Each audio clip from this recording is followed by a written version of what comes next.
welcome to a quick tutorial with how to set up your API account with Dondi. So after receiving the link, we'll click on Login with Facebook, continue, get started.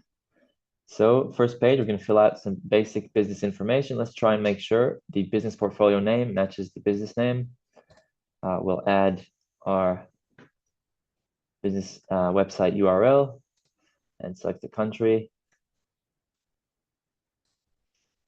Next.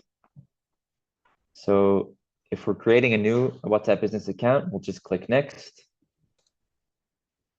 We'll select our WhatsApp business account name. And choose our categories. Next, and we have a number without WhatsApp that we're ready to use for our API. We'll click here, add new number, choose our country code, and then use our number. If we wish to use a number from Meta, we'll click here, and we will receive a free number from Meta. Now, it will only be active if we complete our verification on Meta. So once you're verified, you'll be able to use this number.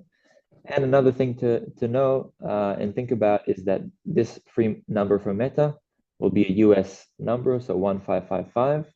So just make sure this phone number doesn't have WhatsApp. We'll receive a text message or a phone call. You click next, and we finish, confirm.